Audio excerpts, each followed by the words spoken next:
تلاوت کی ہوئی آیت 15واں پارہ سورہ.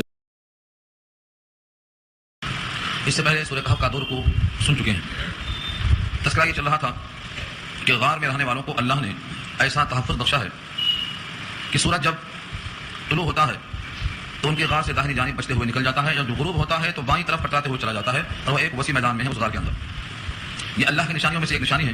ان کو دیکھ کر جس کو اللہ ہدایت دیتے ہیں اس کو ہدایت ملتی ہے، اور جسے اللہ گمراہ کر دیتے ہیں اس کا کوئی ہادی اور مددگار نہیں ملتا.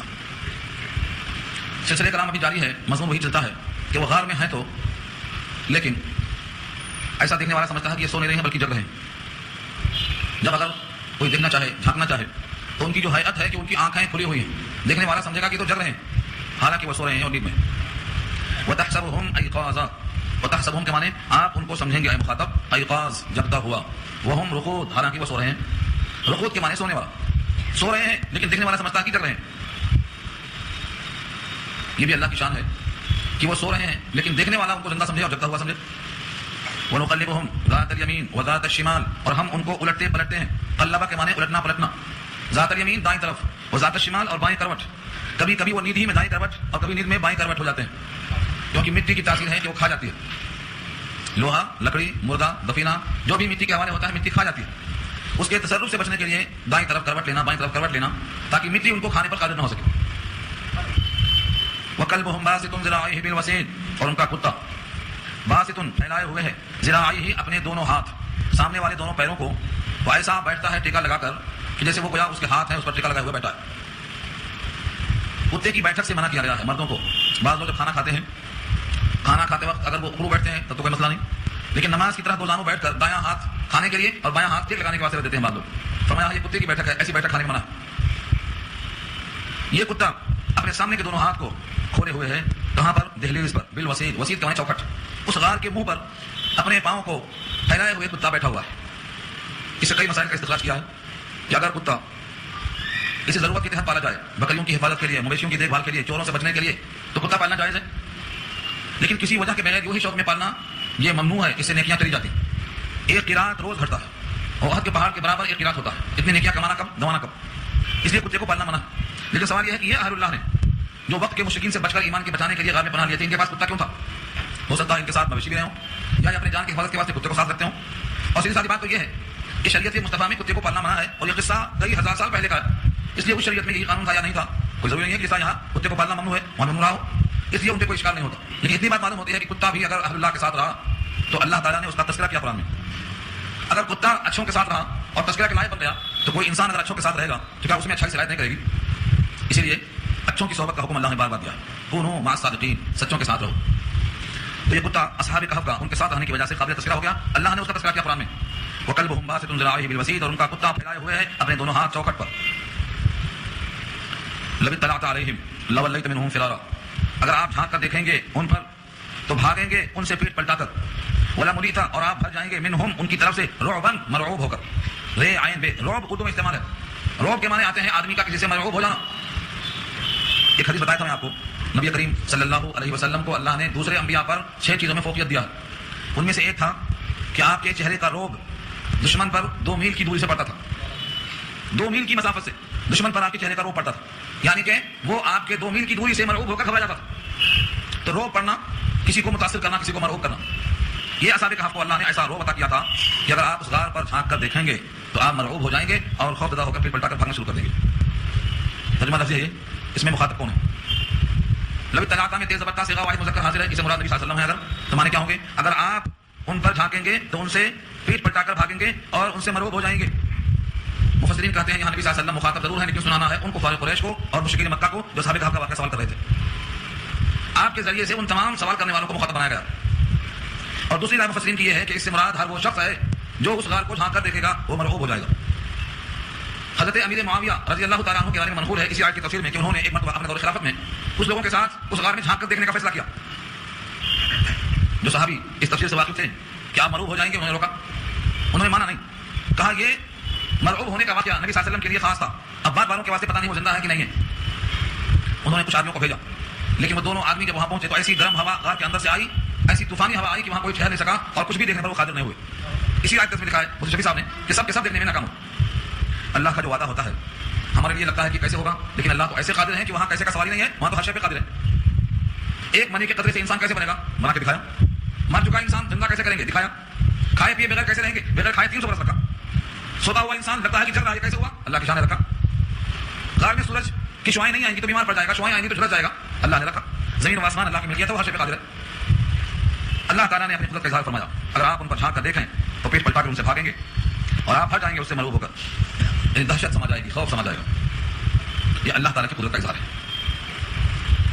وَكَذَلِكَ بَعَثْنَاهُمْ لِيَتَسَاءَلُوا بَيْنَهُمْ، وَكَذَلِكَ میں جو کذالک ہے یہ حرف تشبیہ ہے، اسی طرح تشبیہ کے معنی مشابہت، یعنی کہ جس طرح ہم نے ان کو سوتے ہوئے حالت میں ایسا رکھا کہ زندہ معلوم ہوتے ہیں، جس طرح ہم نے ان کو 300 سال تک بغیر کھائے پیے رکھا، ایسے ہی ان کو جب وہ بیدار ہوئے ہیں 300 برس کے بعد بھی طاقتور رکھا، کمزور نہیں، نحیف نہیں، لاغر نہیں، بازار تک جانے کے لائق بنا کے رکھا بغیر کھائے پیے۔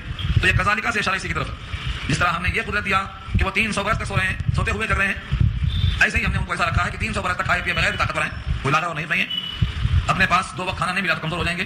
دیکھا 11 دن میں کیا حالت ہو گئی تھی، 11 دن میں کیا حالت ہو گئی، لیکن یہاں 309 سال تک زندہ رکھا اور طاقت باقی ہے، بازار جا رہے ہیں کھانا لانے، اسی آیت میں آ رہا ہے بغیر کھائے پیے چلنے کی طاقت، بازار جانے کی طاقت، سوال جواب کرنے کی طاقت، پورے ہوش و حواس میں ہر بات کا معقول جواب دینے کی طاقت، اسی آیت میں آ رہا ہے۔ یہ ہے وہ کذالک۔ اور اسی طرح بعثناہم، ہم نے ان کو جگا دیا، بیدار ہو گئے وہ، لیتساءلوا بینہم، یہ لام جو ہے لام کا نہیں ہے یہاں پر تاکہ وہ سوال کریں، نہیں، جب ہم جگا دیں گے تو جیسے دنیا والے اتفاق سے آپس میں باتیں کرتے ہیں، یہ بھی آپس میں باتیں کریں گے، کب سوئے، کب اٹھے، کتنا سوئے، جس طرح ساتھی دوسرے سے باتیں کرتے ہیں۔ تو یہ لام جو ہے سیرورت کا ہے، لام کا نہیں ہے، یہ لام سیرورت۔ ہم نے ان کو بیدار کر دیا تاکہ وہ آپس میں سوال کریں، لیتساءلوا، تساؤل کے معنی آپس میں پوچھنا، بینہم باہم، کیا پوچھتے ہیں، کب سوئے تھے، کتنا سوئے، یہ ایک بولتا ہے، دوسرا بولتا ہے ابھی تو صبح سوئے تھے شام میں اٹھ گئے، ایک دن تو ہوا بھی، کیونکہ جب سوئے تھے تو سورج طلوع ہونے کا وقت تھا، جب اٹھے ہیں تو غروب کا وقت ہے، تو ان کے دماغ میں آیا کہ حد سے ایک دن ہوا ہے، صبح سوئے تھے شام میں اٹھے۔ قال قائل منهم كم لبثتم، کہا ان میں سے ایک کہنے والے نے، کم لبثتم، کتنا دن تم ٹھہرے رہے، کس قدر یہاں سو رہے، قالوا، وہ بولے ان میں سے بعض، لبثنا یوما او بعض یوم، ہم ایک دن اس غار میں رہے یا پورا دن نہیں تھے بلکہ بعض دن تھے، ایک دن سے بھی کچھ کم۔ اصل بات یہ ہے جس وقت کا یہ معاملہ پیش آیا اس وقت جو بادشاہ تھا، میں تفصیل بیان کر چکا ہوں شروع کے مقدمے میں، جو لوگ نہیں تھے چھوٹ گیا ہوگا، جو بادشاہ تھا مشرک، جس کے خوف سے یہ لوگ پناہ میں غار میں آ گئے تھے پناہ لینے کے لیے، اس کا نام افسوس لکھا ہے، افسوس۔ لیکن اتنے طویل زمانے تک وہ بادشاہ زندہ کیسے رہے گا، اس کی تو وفات ہو گئی، آرہ کا قبضہ ہوا اور تینوں اسلام کے لوگ اس پر غالب ہو گئے۔ اس بادشاہ کا نام ترتوس لکھا ہے، ترسوس لکھا، ترسوس۔ اس بادشاہ نے لوگوں کے سوال کا جواب کہ مرنے کے بعد زندہ ہونا ممکن ہے یا نہیں، یہ سوال چل رہا تھا، بادشاہ حق پر تھا، وہ کوشش کرتا سنانے کی، لیکن لوگ نہیں مانتے۔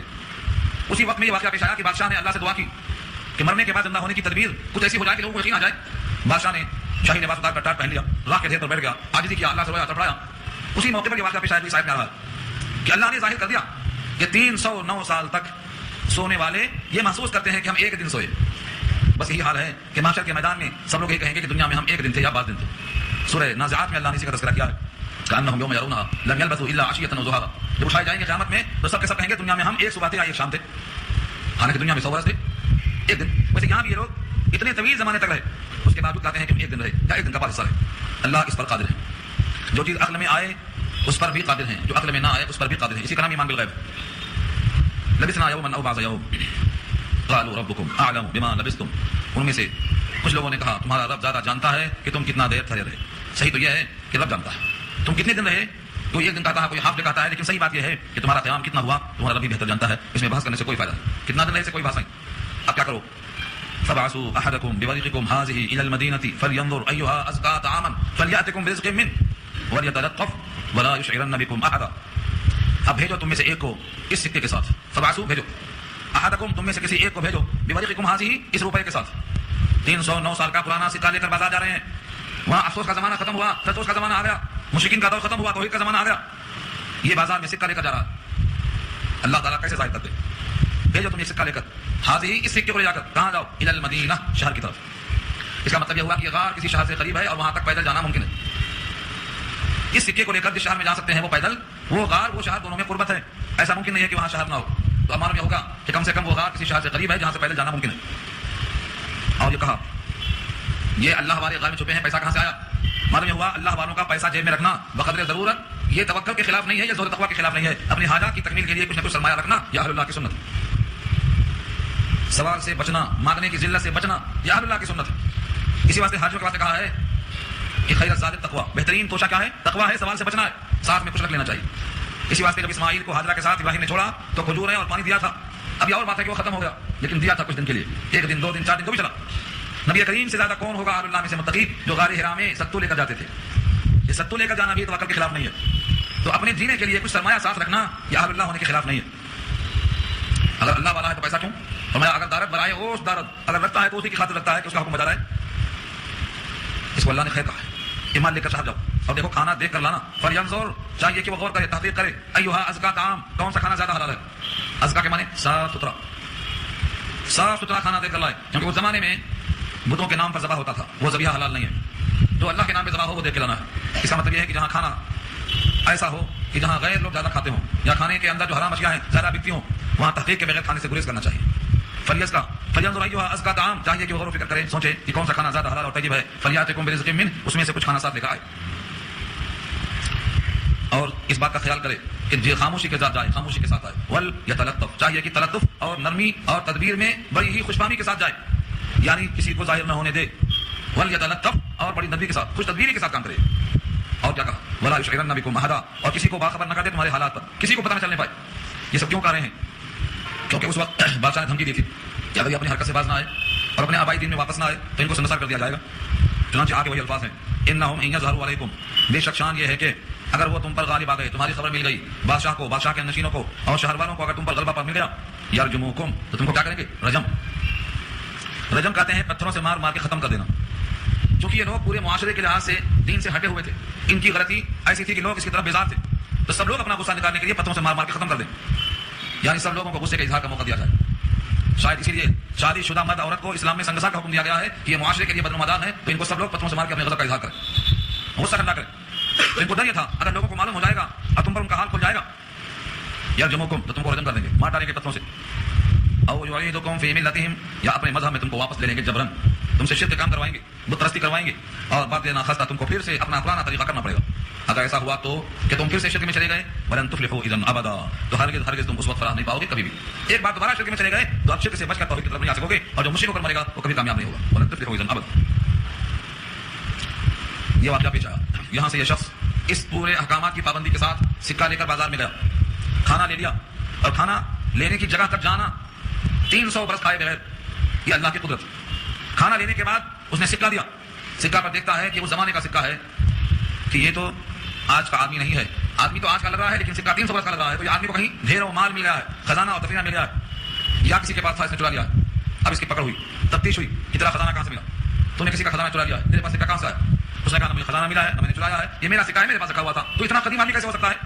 309 برس کا پرانا آدمی ہے، تو کیسے ہو سکتا ہے اتنا پرانا آدمی؟ پکڑ کے بادشاہ کے پاس لے گئے، بادشاہ مسلمان ہو چکا تھا، اس نے اس زمانے کے حالات کی ایک تفصیل نکلوایا جو خزانے کے اندر رکھی ہوئی تھی، اس میں 2 قول ملتے ہیں، ایک تو یہ کہ اس وقت کے بادشاہ نے لکھوا رکھا تھا کہ اشتہاری مجرم ہے، جب بھی پکڑے جائیں گے تو ان کو سزا دی جائے گی، اور دوسرا قول یہ ہے کہ کچھ نیک لوگوں نے وہ سکہ رکھ دیا تھا کہ یہ 9 آدمی ہیں یا 8 آدمی ہیں جو کاغذ گرا رہا ہے، یہ اللہ کے خاص بندے ہیں، اگر یہ مل جائے تو ان کے ساتھ اچھا سلوک کیا جائے۔ یہ نیک بندے نے اس تختی کو دیکھا، اس سکے کو دیکھا، اس زمانے کو دیکھا، تو کہا اب تم سے ملاقات ہو گئی ہے، چلو تمہارے ساتھی کہاں ہیں، ہم چلیں گے۔ تو بادشاہ نے پورے شان کے ساتھ، پورے قافلے کے ساتھ ان کے لیے مقابلہ نہیں بلکہ ان کا استقبال کرنے کا فیصلہ کر لیا، غار تک پہنچے۔ اس نے کہا ایسا اچانک اتنی بھیڑ دیکھ کر ہمارے ساتھیوں کو پریشانی ہو جائے گی کہ شاید وہی بادشاہ ہے جو ہمیں قتل کرنا چاہتا ہے، ذرا ٹھہر جاؤ، پہلے باخبر تو کر دوں کون آیا ہے، کیوں آیا ہے۔ یہ کہا کر بادشاہ کو باہر ٹھہرا دیا اور ساتھیوں سے ملنے کے واسطے گئے، اور یہ کہا کہ بادشاہ اب جو ہے وہ مسلمان ہے، تمہیں مبارکباد ہو، خوشخبری ہے۔ ایک قول یہ ہے کہ ساتھیوں سے ملاقات بادشاہ کی ہوئی، اور راجہ قول یہ ہے کہ لوگوں کی ملاقات بادشاہ سے نہیں ہوئی، یہ جو خبر دینے والا اندر گیا، خبر دے دیا تو اللہ نے ان پوروں کی روح کو اس وقت قبض کر لیا۔ یہ واقعہ پورا ظاہر تو ہوا کہ اتنے قدیم لوگ یہاں زندہ ہیں، اس وقت لوگوں کو یقین آ گیا کہ قیامت کے بعد زندہ ہونا، زندہ کرنا، یہ اللہ کا جو وعدہ ہے یہ برحق ہے، اور اسی کے واسطے ایسا کرایا گیا۔ وَكَذَلِكَ أَعْثَرْنَا عَلَيْهِمْ، اور اسی طرح سے ہم نے ان پر مطلع کر دیا۔ وَكَذَلِكَ، اور اسی طرح جس طرح اوپر سے حالات کی تشبیہ دی گئی ہے کہ اتنے دنوں تک ہم نے غذاؤں کے بغیر رکھا، ان کو ہم نے دوبارہ جگایا اور ان کے حالات سے شہر والوں کو مطلع کر دیا۔ کیسے مطلع کر دیا؟ اب یہ روح قبض کرنا جیسے ممکن تھا، تھوڑی دیر پہلے روح قبض کر لیتے تو کوئی خبر نہ ہوتی، لیکن بھوک لگی، سکہ تھا، بازار میں گئے، سکے کو دیکھ کر پہچانا گیا، یہ ہے وَكَذَلِكَ أَعْثَرْنَا۔ اس طرح سے ہم نے مطلع کر دیا ان پر، یعنی لوگوں پر، ان کے حالات، لِيَعْلَمُوا، تاکہ وہ جان لیں، أَنَّ وَعْدَ اللَّهِ حَقٌّ، کہ بے شک اللہ کا وعدہ حق ہے۔ کون سا وعدہ؟ مرنے کے بعد دوبارہ اٹھنے کا۔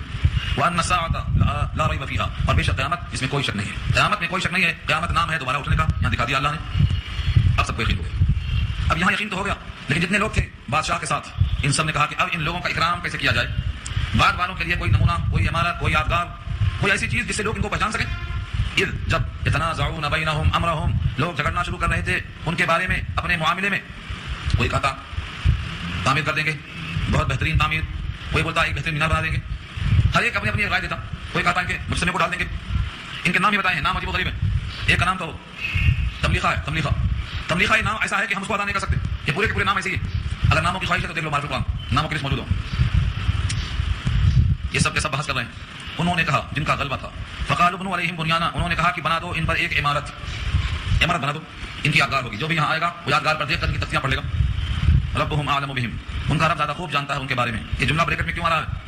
اختلافات ہوا یہ کہ جن کے بارے میں لکھنا ہے ان کا نام کیا تھا، ان کی عمر کیا تھی، کہاں کے لوگ تھے، ان کا نسب کیا تھا، ان کے حالات کیا تھے، کیا لکھا جائے، اس میں اختلاف ہوا۔ تو یہ فرمایا ربهم اعلم بهم، ان کا رب ان کو خوب جانتا ہے کہ ان کا نام کیا تھا، نسب کیا تھا، عمر کیا تھی، خاندان کیا تھا، کہاں سے آئے تھے۔ ان باتوں کو چھوڑو، اس سے کوئی فائدہ نہیں، ان کے واسطے ایک بنا دو یہاں پر تعمیر، عبادت خانہ مسجد کی شکل میں۔ قال الذين غلبوا على امرهم، کہا ان لوگوں نے جو اپنے معاملے پر غالب تھے، اپنے کام پر غالب تھے، لنتخذن عليهم مسجدا، ہم تو ان پر بنائیں گے ایک مسجد۔ اس کا مطلب یہ ہوا غار کے قریب، غار قبرستان بناؤں گا اور غار سے قریب بنا رہے مسجد، تاکہ لوگ اتنا کم سے کم سمجھ لیں کہ مسجد اس غار سے قریب ہے تو یہ لوگ نیک تھے جو مسجد کے آباد کرنے والے تھے، یا مسجد کے لائق تھے، جو بھی بندہ یہاں آئے گا وہ اللہ کا سجدہ کرے گا۔ تو ایسا مسجد بنا دینا قبرستان سے قریب مستحسن ہے۔ اب وہ حدیث کیا ہوگا؟ آپ کے سامنے جو حدیث آتی ہے کثرت سے کہ قبرستان میں سجدہ کرنا منع ہے، قبروں کو سجدہ گاہ بنانا منع ہے، اس کا مطلب یہ ہے کہ مسجدیں قبرستان میں نہ ہوں اور قبر سامنے نہ ہو، قبروں کے سامنے عبادت کرنے کا ایہام اور وسوسہ نہ آئے، لیکن قبرستان سے قریب اگر مسجد بن جائے جہاں لوگ آ کر نماز پڑھ سکیں، اللہ کی بندگی کر سکیں اور ان سب کے حق میں دعائیں خیر کر سکیں، تو قریب میں مسجد بنانا یہاں ثابت ہوتا ہے۔ لنتخذن علیہم مسجدا، ہم تو ضرور بے ضرور بنائیں گے ان پر ایک مسجد۔ اب یہاں سے ایک نئی بات چلتی ہے کہ لوگ کتنے تھے، ان کی تعداد کتنی تھی۔ تعداد سے کچھ لینا دینا ہوتا نہیں، لیکن لوگوں کی عادت ہے جو چیز غیر ضروری ہے، جس کا عمل سے کوئی تعلق نہیں ہے، اسے ضرور کھودتے ہیں، پولیتے ہیں۔ قرآن کریم نے ان چیزوں سے بحث کی ہے جس سے عمل کی طرف بندہ راغب ہو، فکر صحیح پیدا ہو۔ تعداد سے ہمارا کوئی تعلق نہیں ہے، اس لیے اس کے بارے میں غیر ضروری خود نہیں کرنا ہے۔ اشارہ دیکھو، سیقولون، ان قریب لوگ کہیں گے۔ کون سے لوگ کہیں گے؟ یہ جو آپس میں لوگ ہیں، ثلاثۃ، تین ہیں وہ، تین، رابعہم کلبہم، ان کا چوتھا کتا ہے ان کا، وہ اصحاب کہف تین ہیں اور چوتھا جو ہے ان کا کتا ہے، یہ ایک قول ہے لوگوں کا۔ ویقولون خمسۃ سادسہم کلبہم، اور بعض کہیں گے کہ وہ تو پانچ ہیں، چھٹا ان کا کتا ہے۔ دو قول ہو گئے۔ اللہ نے ان دونوں قولوں کے ساتھ فرمایا رجمم بالغیب، اٹکل پچھو کی باتیں ہیں۔ رجم کے معنی پتھر مارنا اور بالغیب کے معنی بغیر دیکھے مارنا۔ ہمارے اردو میں محاورہ ہے اندھیرے میں مکہ مارنا۔ اندھیرے میں مکہ مارے تو کبھی لگ جاتا، کبھی نہیں لگتا۔ کوئی آدمی الگ جب مارتا ہے تو کبھی لگے گا، کبھی نہیں لگے گا۔ تو اندھیرے میں مکہ مارنے کو آدمی لگاتے ہیں رجمم بالغیب، اٹکل پچھو، لگا تو تیر نہیں تو تکا، اس کی مرضی ہے جو چاہا دیا۔ تو ان کے اقوال پر رب کریم فرماتے ہیں کہ یہ اٹکل پچھو ہے، صحیح میں کسی کے پاس نہیں ہے، کوئی تین کہتا ہے کوئی پانچ کہتا ہے، یہ تین پانچ کیا ہے؟ اٹکل پچھو ہے۔ ویقولون سبعۃ وثامنہم کلبہم، اور بعض کہتے ہیں کہ سات ہیں اور ان کا آٹھواں ان کا کتا ہے۔ تلاوت کرتے وقت ذرا دھول کے دیکھا کرو کلام پاک کے الفاظ کو، تو کچھ نئی بات سمجھ میں آتی ہے۔ دیکھیے اوپر ثلاثۃ کے ساتھ واو نہیں ہے، خمسۃ کے ساتھ بھی واو نہیں ہے، لیکن جہاں سبعۃ آیا وہاں واو آیا آگے۔ سبعۃ وثامنہم کلبہم، سات ہیں اور ان کا آٹھواں ان کا کتا ہے۔ یہ واو سے اللہ نے فرق کیا اس قول کو، اور اوپر کہا تھا دونوں قول کے ساتھ رجمم بالغیب، اٹکل پچھو ہے، لیکن اس قول کے ساتھ اللہ نے رجمم بالغیب نہیں کہا۔ اس میں اشارہ یہ ہے کہ وہ دونوں قول اوپر کے اٹکل پچھو ہیں، اور تیسرا قول اقرب الی الصحت ہے۔ لیکن تعداد کی چونکہ اہمیت نہیں ہوتی، اس لیے پھر کہا اس کی کوئی اہمیت نہیں۔ قل، آپ کہہ دیجئے ربی اعلم بعدتہم، میرا رب خوب جانتا ہے ان کی گنتی کو۔ ما یعلمہم الا قلیل، نہیں جانتے ہیں ان کو مگر تھوڑے لوگ۔ اس کا مطلب کچھ لوگ ضرور جانتے ہیں، صحیح گنتی تو اللہ جانتے ہیں، لوگ نہیں جانتے مگر تھوڑے سے لوگ۔ عبداللہ ابن عباس فرماتے تھے ان تھوڑے میں سے میں بھی ایک ہوں۔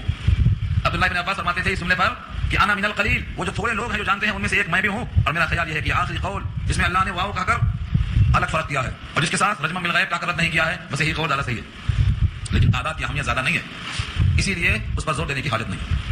تو باتیں خلاصے کی کیا ہوئی؟ کچھ کہتے ہیں تین ہیں چوتھا کتا، کچھ کہتے ہیں پانچ ہیں چھٹا ان کا کتا، یہ دونوں قول اٹکل کی پچھو ہیں، اور کچھ لوگ کہتے ہیں کہ وہ سات ہیں آٹھواں ان کا کتا۔ کہا دو ان سے کہ میرا رب بہتر جانتا ہے ان کی صحیح تعداد کو، نہیں جانتے ان کو مگر بہت تھوڑے۔ فلا تماری فیہم الا میرا ظاہرا، پر مس بحث کرو اس میں مگر سرسری بحث۔ فلا تماری فیہم، اب اس مسئلے میں کسی سے کوئی بحث کرنے کی ضرورت نہیں، جدال کی ضرورت نہیں۔ الا میرا ظاہرا، مگر سرسری، یعنی ایسے مسائل جہاں گنتی کی بات ہو، جس سے کوئی عمل اور فکر کی کوئی بات نہ ہو، ایسے مسائل میں جھگڑا نہیں کرنا چاہیے۔ اگر کوئی بات سنتا ہے تو سرسری ان سے بات کر لینا، اگر کوئی بات نہیں مانتا ہے تو چھوڑ کر ہٹ جانا، ہر دھرمی کے ساتھ ہر دھرمی کا جواب دیتے نہیں بیٹھنا۔ یعنی ہر مسئلے میں جہاں کوئی علمی فائدہ نہ ہو، جہاں سے کوئی چیز عمل کے اعتبار سے فکر کے لحاظ سے حاصل نہ ہو، بیکار کی بحثوں میں وقت ضائع نہیں کرنا چاہیے، سرسری بات کہہ کے ادا کر کے ہٹ جانا چاہیے۔ اور آگے منع کیا ہے ولا تستفت فیہم منہم احدا، اور آئندہ اس کے بارے میں کسی اور سے سوالات مت کیجیے امتحان کے لیے۔ تم بولو اصحاب کہف کتنے تھے، ہم عام آدمی کو پتہ نہیں کتنے تھے، قرآن پڑھا ہوگا تو سمجھ میں آئے گا۔ اب اس کو تنگ کرنے کے لیے ایک بات مل گئی تو دوسروں کو پوچھتے پھر رہے ہیں. کسی آدمی کو ہکا بکا کرنا, کسی کو علم میں شکست دینا, یہ کوئی مطلوب تو نہیں ہے. اس لیے دوسرے کسی اور سے اس کے بارے میں سوالات نہیں کرتے پھرنا. یہ کن سے کہا جا رہا ہے؟ ان لوگوں سے جنہوں نے سوال کروایا تھا نبی صلی اللہ علیہ وسلم سے کہ اب جو بات بتا دی گئی رب سے زیادہ کو دوسرا جانتا نہیں ہے, کسی اور سے سوالات کرنے کی کوشش نہیں کرنا. یہی بات تمہارے واسطے کافی ہے, رب سے بہتر جاننے والا کوئی نہیں. اب ایک واقعہ پیش آیا, بات تو پوری مکمل ہو گئی, تعداد بھی آ گئی, احوال بھی آ گئی. مشرکین مکہ نے سوال کیا تھا نبی کریم صلی اللہ علیہ وسلم سے یہود کے سکھلانے پر کہ اصحاب کہف کا حال بتائیے, اصحاب رقیم کون تھے. نبی کریم صلی اللہ علیہ وسلم نے ان سے یہ وعدہ کر لیا تھا کہ تمہیں اس کا جواب میں کل دوں گا. اللہ کی مشیت دیکھو کہ انشاءاللہ کہنا آپ بھول گئے, طبیعت اس طرف نہیں گئی, انشاءاللہ زبان سے نہیں کہا. اور اللہ کو یہ منظور ہے کہ ادنا سی بات کو بھی موقع نہ دیا جائے. انشاءاللہ کے بغیر کیسے آپ نے وعدہ کر لیا کہ اس کا جواب میں کل دوں گا. انشاءاللہ کے معنی کیا ہے؟ اگر اللہ نے چاہا تو کل میں کوئی کام کروں گا, اللہ نے چاہا تو یہ ضروری ہے. اللہ کے نبی صلی اللہ علیہ وسلم نے وعدہ تو کر لیا لیکن انشاءاللہ نہیں کہا. نتیجہ یہ ہوا کہ سارے لوگ کل پہنچ گئے جواب سننے کے لیے اور اللہ کی طرف سے کال نہیں آئی. 1 دن 2 دن 15 دن گزر گئے. اب سوچو, آپ نے وعدہ کر لیا تھا کہ میں کل جواب دوں گا اور فرشتہ جبریل امین پیغام لے کر کل نہیں آیا, پرسوں نہیں آیا, پورا کا پورا 15 دن نہیں آیا, تو آپ کو تشویش کا اور فکر کا اور اضطراب کا جو آپ کے دل میں ہیجان رہا ہوگا وہ کیسا رہا ہوگا, جبکہ آپ کا یہ حال تھا کہ کبھی بھی زندگی میں آپ نے وعدہ خلافی نہیں کی. ابو داؤد میں ایک روایت ہے, نماز کے فرض ہونے سے پہلے کا واقعہ لکھا ہے کہ مکہ والے مشرکوں میں سے کسی سے آپ نے وعدہ کر لیا کہ میں تمہارا انتظار کرتا ہوں, تم گھر جا کے لاؤ. کچھ باقی تھا لانے گیا تھا, وہ گھر میں جا کے بھول گیا, آیا ہی نہیں, اور وہاں آپ 3 دن تک کھڑے رہے. اس کو خود بخود یاد آیا کسی موقع پر, تو بھاگا آ کے دیکھا تو آپ وہاں کھڑے ہوئے ہیں. آپ نے صرف اتنا کہا کہ تم نے مجھے زحمت دی, تمہاری خاطر یہاں 3 دن سے کھڑا ہوں میں. یہ روایت ابو داؤد کی ہے نماز کی فرضیت سے پہلے کے بیان میں. آپ کا یہ حال تھا جب, تو کل میں جواب دوں گا جو وعدہ کیا اور کال نہیں آئی تو کتنا اضطراب ہوا ہوگا. بار بار اٹھا کر اپنا چہرہ اللہ کی طرف دیکھتے کہ فرشتہ آ جاتا ہوگا, کل آتا ہوگا. 15 دن کے بعد وہ فرشتہ آیا اور یہ پیغام ساتھ میں لے کے آیا. وَلَا تَقُولَنَّ لِشَيْءٍ إِنِّي فَاعِلٌ ذَلِكَ غَدًا إِلَّا إِن يَشَاءَ اللَّهُ, اور آپ نہ کہہ دیں کسی کام کی نسبت, آپ یوں نہ کہا کیجئے کہ میں اس کو کل کروں گا مگر خدا کے چاہنے کو ملا دیا کیجئے.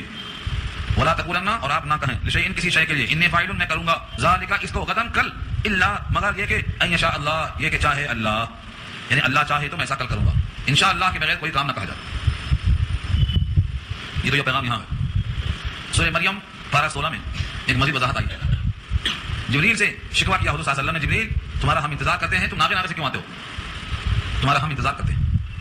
جبریل نے وہ پیغام سنا دیا, وما نتنزل الا بامر ربک, ہم تو اترتے ہی نہیں ہیں مگر آپ کے رب کے حکم سے, حکم کے بندے ہیں, جیسا حکم ہوتا ہے ویسا ہی ہم کرتے ہیں, یعنی ہم اپنی مرضی سے آنے پر قادر نہیں ہیں. یہ عذر پیش کیا.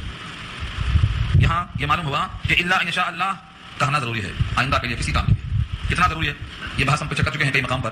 آگے سورہ سواد پارہ 23 میں ایک واقعہ بہت طویل ہے حضرت سلیمان کا. ان کو 100 بیویاں تھیں.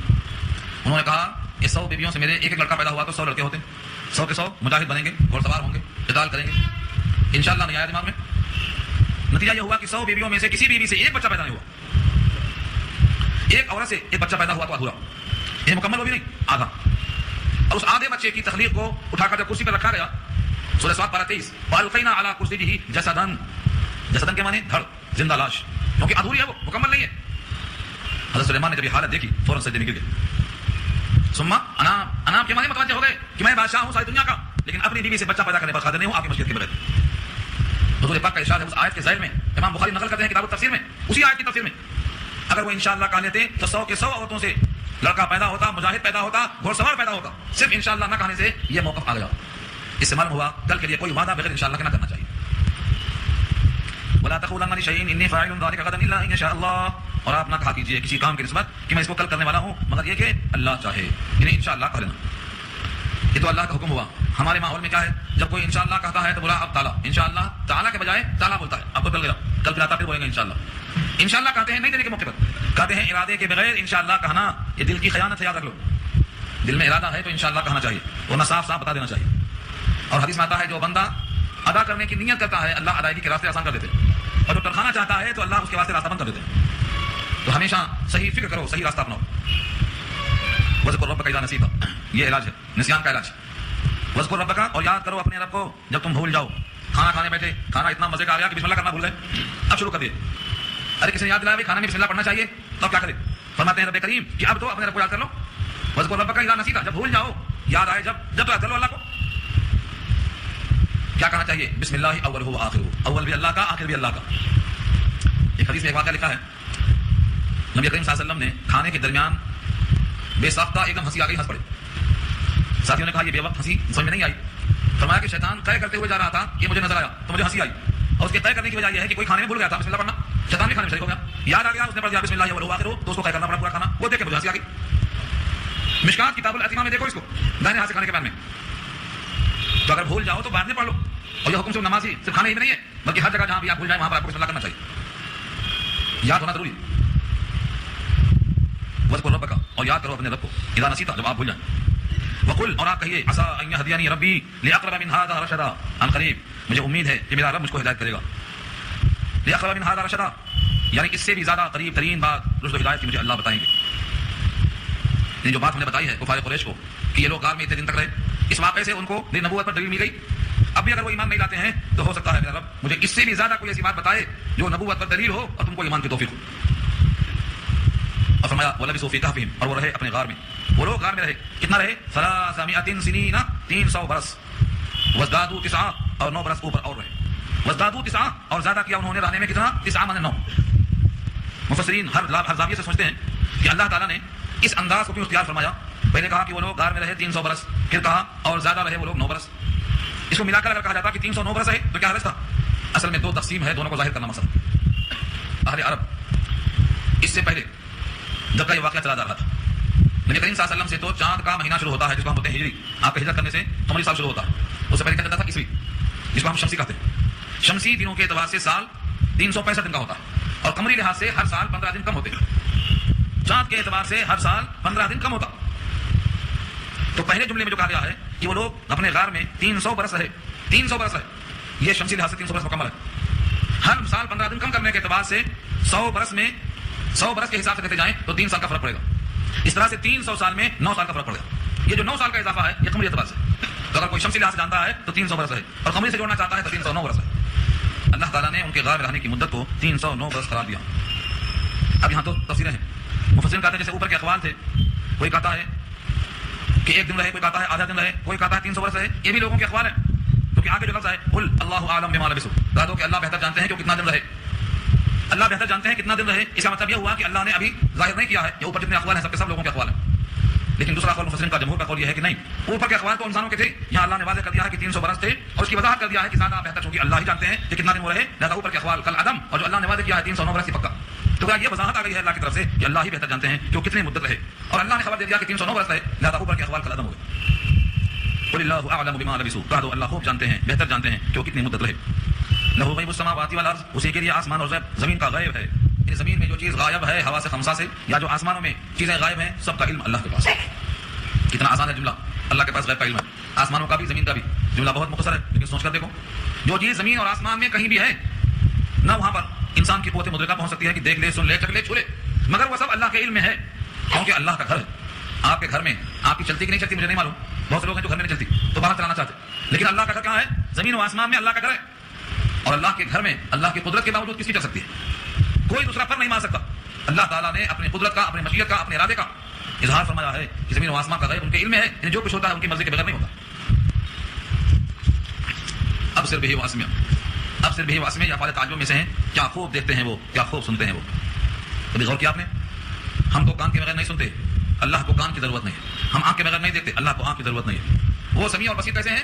اب صرف یہی واسمہ، کیا خوب دیکھتے ہیں، کیا خوب سنتے ہیں، ہر ایک کی زبان، ہر وقت کی آواز، سب کی آواز ہر آن سنتے ہیں، زمین اور آسمان میں کسی بھی مخلوق کی کوئی بھی آواز ہو، کوئی بھی حرکت ہو، کیسا دیکھتے ہیں، کیسا سنتے ہیں۔ لہٰذا زمین و آسمان کی ہر کچھ چیز اللہ کی قدرت میں ہے، اللہ کی ملکیت میں ہے۔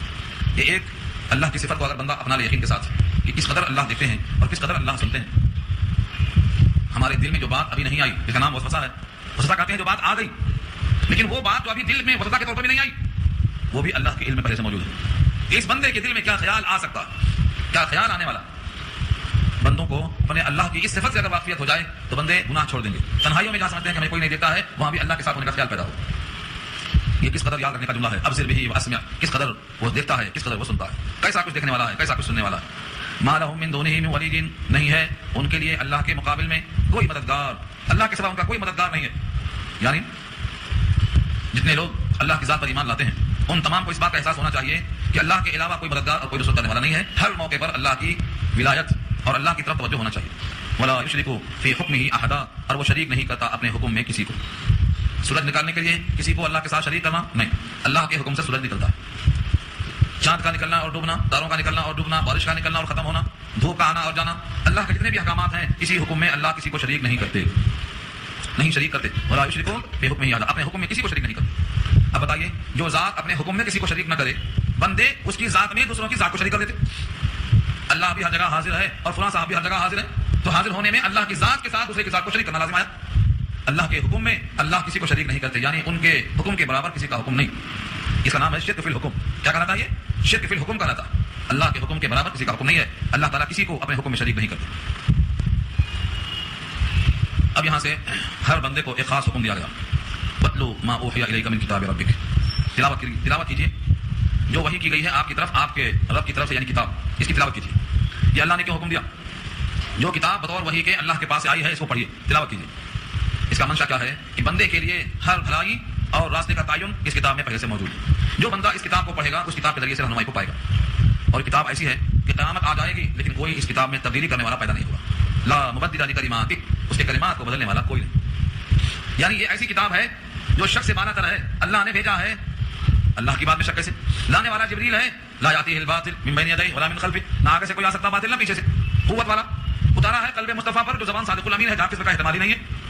اور وہاں سے جن صحابہ نے لیا ہے انہوں نے بتوا تو ہم تک پہنچایا ہے. تو اس کلمات کو بدلنے والا کوئی ہے نہیں. اللہ فرماتے ہیں میری ذمہ داری ہے کہ کلمات کو کوئی تبدیل نہیں کر سکے گا، لہٰذا تم اس کتاب کی تلاوت کرو. افسوس یہ ہوتا کہ اس کتاب کی تلاوت سے مسلمان کو روکتے ہیں اور کہتے ہیں کتاب سے بھٹک جاؤ گے. اب کیا بھٹکنا باقی ہے جو کتاب سے معلوم ہو؟ اس سے بڑی گمراہی اور کیا ہے کہ تم اب تک کتاب تک نہیں پہنچے. جو کتاب ذریعہ ہدایت ہے اس کتاب کو پڑھیں یا نہ پڑھیں، اسی شک میں تم مبتلا ہو. اس سے بڑی گمراہی اور کیا ہو سکتی ہے؟ شیطان کا ایک ایسا چکما ہے کہ جس چیز کو اللہ نے ذریعہ ہدایت بتایا ہے امت کے لوگ کہتے ہیں کہ ذریعہ گمراہی ہے، اس سے گمراہ ہو جاؤ گے. یہ کس کا قول ہے کہ اس کتاب سے گمراہ ہو جاؤ گے؟ حدیث پاک میں جو کچھ ہے دوبارہ پھر سن لیں. ان اللہ یرفع بہذا الکتاب اقواما ویضع بہ آخرین. اس کتاب سے اللہ تعالیٰ بہتوں کو پست کرتے ہیں اور اسی کتاب سے بہتوں کو بلند کرتے ہیں. یعنی جو کتاب کو مان کر چلتا ہے اسے بلند کرتے ہیں، جو کتاب کو نہیں مانتا اسے پست کر دیتے ہیں. اس کتاب سے گمراہی کس کو ملتی ہے؟ پہلے بارے میں آیت آ چکی ہے وما یضل بہ الا الفاسقین. اس سے گمراہ ہوتے ہیں ضرور مگر فاسق لوگ جو من مانی کرتے. جو متقی ہیں ہدی للمتقین، ان کے پاس ہدایت ہے. تو اس کتاب کو آپ پڑھیے جو آپ کے رب نے بھیجی ہے. ان کے کلمات کو بدلنے والا کوئی نہیں. ولن تجد من دونه ملتحدا، اور آپ خدا کے سوا اور کوئی جائے پناہ نہ پائیں گے، ہرگز نہیں آ پائیں گے اس کے سوا کوئی پناہ گاہ. جو قرآن کے علاوہ کہیں اور سے ہدایت چاہتا ہے اسے اللہ گمراہ کر دیتے ہیں. ایک طویل حدیث ہے حضرت علی سے منقول ہے قرآن کریم کے بارے میں. وہ روایت میں یہ صاف موجود ہے کہ جو ہدایت طلب کرے گا قرآن کے علاوہ سے اللہ اسے گمراہ کر دیتے ہیں. من قال به صدقہ ومن عمل به اجر. جو اس کتاب پر عمل کرے گا اجر پائے گا، جو اس کتاب سے بولے گا وہ سچ بولے گا، اور جو اس کتاب کے علاوہ سے ہدایت طلب کرے گا گمراہ ہو جائے گا. ان قریب فتنہ آئے گا. فتنے سے کیسے بچو گے؟ فرمایا کہ کتاب اللہ فتنے کے بچانے کا ذریعہ ہے. جو فتنوں سے بچنا چاہتا ہے قرآن کو مضبوط سے پکڑ لے. لیکن آج کا فرقہ پیدا ہوا ہے قرآن کریم کو ماننے کا دعویٰ تو کرتا ہے، قرآن کہلاتا ہے، لیکن وہ قرآن کا ترجمہ من مانی کرتا ہے. اس کو نہ عربی آتی ہے نہ عربی کی تم آتی ہے. بھلا قرآن کریم کا ترجمہ کیسے کر لے گا؟ من مانی ترجمہ کرنے والا ہدایت پر کیسے ہو سکتا ہے؟ قرآن کو اللہ نے نبی کے دل پہ اتارا، نبی نے اس کو سمجھایا، اس کو صحابہ نے منتقل کیا، تو آپ نے جو سمجھا وہی صحیح سمجھا. اور آپ کے سمجھانے کو جو سامنے رکھ کر بات کرتا ہے وہ صحیح سمجھ کر چلتا ہے، اور جو اپنی منمانی تعویلات کرتا ہے وہ گمراہ ہوتا ہے. ایسوں کے لیے اللہ نے آگے درس دیا ہے کہ تمہیں اپنے راہ راست پر چلنے کے لیے کیا کرنا ہے، کس کی صحبت اختیار کرنا ہے، کس کے پاس رہنا سہنا ہے، اپنے اوقات زیادہ کہاں گزارنا ہے. یہ بات انشاءاللہ آگے آ رہی ہے، وقت ہو گیا ہے، یہ گفتگو انشاءاللہ آئندہ ہوگی. واصبر نفسک سے شروع ہوگا کلام انشاءاللہ. دعا کریے.